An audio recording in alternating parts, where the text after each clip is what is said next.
Sebuah studi baru menunjukkan hampir 700 spesies ikan sangat rentan terhadap kenaikan suhu air. Ya, lapisan es di kutub utara terus mencair hingga mencapai titik terendah kedua dalam 4 dekade terakhir. Hal ini menandakan dampak signifikan dari perubahan iklim di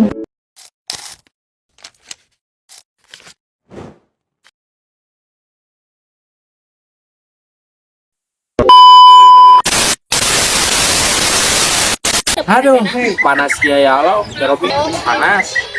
Kalian tahu nggak sih? Apa tuh? Akhir-akhir ini cuaca jadi semakin panas. Musim jadi gak nentu, hujan datang tiba-tiba. Itu tuh ternyata berkaitan dengan emisi gas rumah kaca loh. Emang apa sih emisi gas rumah kaca itu?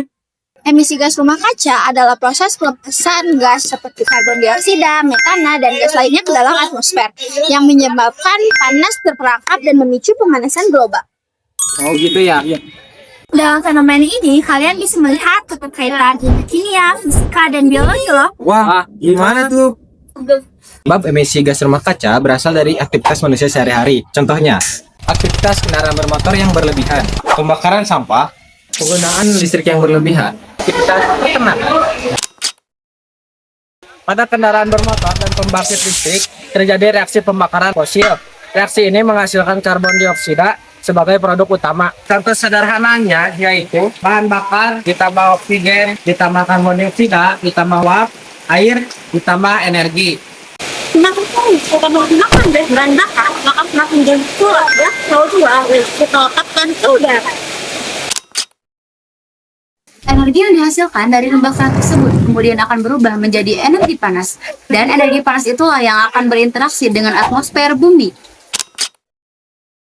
Makhluk hidup juga berkontribusi, misalnya hewan ternak yang menghasilkan gas metana saat proses pencernaan. Proses ini disebut efek rumah kaca, yaitu peristiwa terperangkapnya radiasi panas oleh gas-gas di atmosfer. Proses terjadinya emisi gas rumah kaca hingga menyebabkan pemanasan global adalah sebagai berikut. Pertama, yaitu aktivitas manusia yang menghasilkan gas rumah kaca. Yang kedua, yaitu gas tersebut terkumpul di atmosfer. Yang ketiga, yaitu sinar matahari masuk ke bumi dalam bentuk energi. Yang keempat, sebagian dipantulkan kembali keluar. Namun, gas rumah kaca menahan panas tersebut.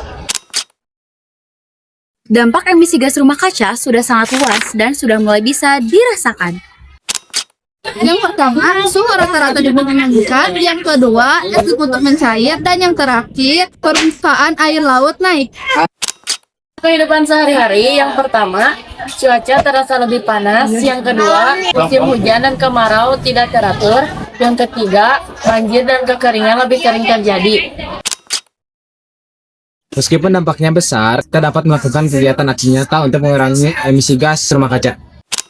Dalam kehidupan sehari-hari, yang ke-1, mematikan lampu dan alat listrik jika tidak digunakan. Yang kedua, menggunakan transportasi umum dan berjalan kaki. Yang ketiga, tidak membakar sampah. Yang keempat, menanam dan merawat tanaman. Yang kelima, menghemat penggunaan energi. Kaitan dengan ilmunya adalah mengurangi pembakaran berarti mengurangi produksi gas CO2. Mengurangi energi berlebih berarti mengurangi panas yang terperangkap. Menanam pohon membantu menyerap CO2 dan menjaga keseimbangan ekosistem. Emisi gas rumah kaca bukan hanya masalah global, tetapi tanggung jawab kita bersama. Melalui tindakan kecil dan sehari-hari, kita dapat mengurangi dampaknya. Bumi adalah tempat tinggal kita, maka dari itu kita harus menjaganya bersama.